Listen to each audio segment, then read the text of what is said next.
আজ আমরা ৭১-এর মুক্তিযুদ্ধের সেই ইতিহাসের গভীরে যাব, যে ৯ মাসের রক্তক্ষয়ী সংগ্রামের মধ্যে দিয়ে জন্ম নিয়েছিল একটা নতুন দেশ, বাংলাদেশ। চলুন শুরু করা যাক। বাংলাদেশের জন্মকে বুঝতে হলে আমাদের একটু পেছনে ফিরে তাকাতে হবে, সেই দেশটার দিকে যার নাম ছিল পাকিস্তান। দেশটা শুধু ম্যাপেই দুই ভাগে ভাগ করা ছিল না, অর্থনীতি আর সংস্কৃতিতে ছিল যোজন যোজন দূরত্ব। ১৯৪৭ সালে যখন পাকিস্তান তৈরি হলো, তখন এর দুটো অংশ ছিল, পূর্ব আর পশ্চিম। মাঝখানে প্রায় ১০০০ মাইলেরও বেশি ভারতীয় ভূখণ্ড। এই ভৌগোলিক দূরত্বটাই যেন ভবিষ্যতে বিভেদের একটা ফোরশ্যাডোইং ছিল। দেখুন, পূর্ব পাকিস্তানের জনসংখ্যা কিন্তু বেশি ছিল, কিন্তু ক্ষমতা, টাকা পয়সা সবকিছুই ছিল পশ্চিম পাকিস্তানের হাতে।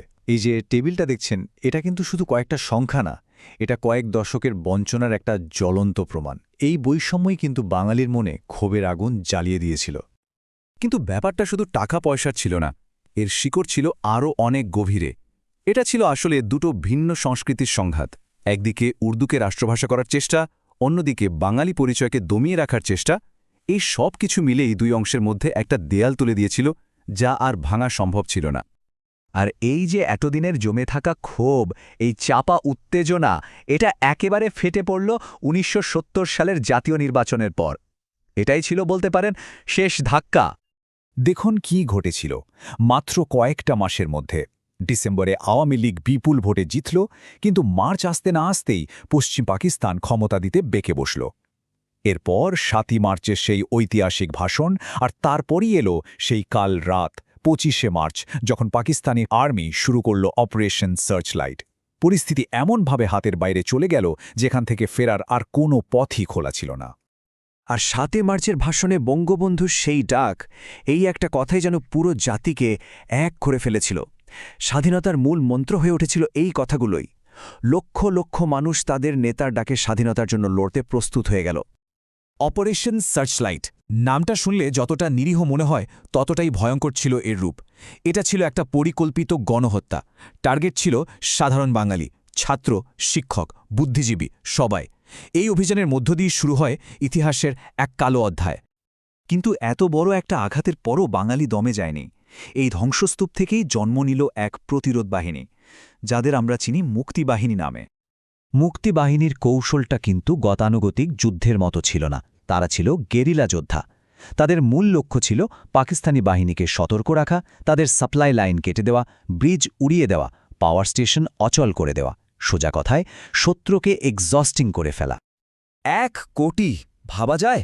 প্রায় ১ কোটি মানুষ শুধু প্রাণ বাঁচানোর জন্য নিজের ঘরবাড়ি ছেড়ে সীমান্ত পেরিয়ে ভারতে আশ্রয় নিয়েছিল। এটা ছিল ইতিহাসের অন্যতম ভয়াবহ মানবিক বিপর্যয়।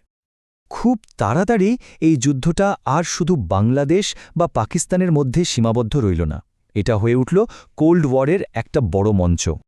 একদিকে ছিল পাকিস্তান, যাদের পেছনে ছিল আমেরিকা আর চীন, আর অন্যদিকে ছিল ভারত আর বাংলাদেশের স্বাধীনতা আন্দোলন, যাদের সমর্থন দিচ্ছিল সোভিয়েত ইউনিয়ন। পুরো দক্ষিণ এশিয়া যেন একটা দাবার বোর্ডে পরিণত হয়েছিল। এখন প্রশ্ন আসতেই পারে, আমেরিকা কেন পাকিস্তানকে সমর্থন করছিল? এর একটা বড় কারণ ছিল চীন। আমেরিকা তখন চীনের সাথে সম্পর্ক ভালো করতে চাইছিল, আর পাকিস্তান ছিল সেই যোগাযোগের মাধ্যম। ভূ রাজনীতির এই খেলায় মানবিকতা তখন হয়তো পেছনের সারিতে চলে গিয়েছিল। এখানে একটা ইন্টারেস্টিং ব্যাপার হলো ফান্ডামেন্টাল অ্যাট্রিবিউশন এরর। মার্কিন পলিসি মেকাররা ভারতের পদক্ষেপকে দেখছিলেন আগ্রাসন হিসাবে। তারা ভাবছিলেন ভারত নিজেদের ক্ষমতা বাড়াতে চাইছে, কিন্তু তারা এটা দেখছিলেন না যে ১ কোটি শরণার্থীর চাপ সামলানো ভারতের জন্য কতটা কঠিন ছিল।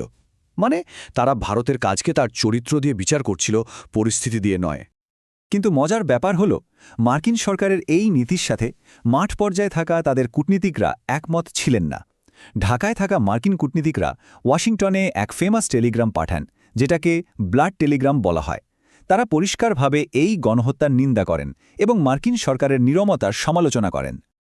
শেষ পর্যন্ত ৩ ডিসেম্বর পাকিস্তান যখন ভারতের ওপর বিমান হামলা চালায়, তখন ভারতও সরাসরি যুদ্ধে জড়িয়ে পড়ে, আর এই ঘটনাই যুদ্ধের মোড় পুরোপুরি ঘুরিয়ে দেয়। এরপরের ঘটনাগুলো খুব দ্রুত ঘটতে থাকে। ভারতীয় সেনাবাহিনী আর মুক্তি বাহিনীর যৌথ আক্রমণে পাকিস্তানি বাহিনী দিশেহারা হয়ে পড়ে। ৯৩,০০০। দ্বিতীয় বিশ্বযুদ্ধের পর এত বড় আত্মসমর্পণ আর দেখা যায়নি। ১৯৭১ সালের ১৬ই ডিসেম্বর ঢাকার রেসকোর্স ময়দানে ৯৩,০০০ পাকিস্তানি সৈন্য যৌথ বাহিনীর কাছে আত্মসমর্পণ করে। মাত্র ১৩ দিনের যুদ্ধেই পূর্বাঞ্চলে তাদের পতন হয়। কিন্তু এই বিজয়ের পেছনে ছিল এক অচিন্তনীয় ত্যাগ। ৯ মাসের যুদ্ধে প্রায় ৩০ লক্ষ সাধারণ মানুষ প্রাণ হারান। সংখ্যাটা এতটাই বড় যে কল্পনা করাও কঠিন। শুধু হত্যাই নয়, পাকিস্তানি সেনাবাহিনী আর তাদের সহযোগীরা নারীদের উপর চালায় নারকীয় অত্যাচার। আনুমানিক ২ থেকে ৪ লক্ষ বাঙালি নারীকে পরিকল্পিতভাবে ধর্ষণের শিকার হতে হয়েছিল, যা ছিল গণহত্যারই একটি অংশ। এই ক্ষতটা নতুন দেশটির মনে এক গভীর দাগ কেটে দেয়। আর এই সব ত্যাগ তিতিক্ষার পর ১৯৭১ সালের ১৬ই ডিসেম্বর পৃথিবীর মানচিত্রে জন্ম নেয় এক নতুন দেশ, স্বাধীন, সার্বভৌম, গণপ্রজাতন্ত্রী বাংলাদেশ। একটা জাতির জন্ম হল রক্ত, সংগ্রাম আর ত্যাগের বিনিময়ে। কিন্তু এই ইতিহাস থেকে বিশ্ব কি শিখল?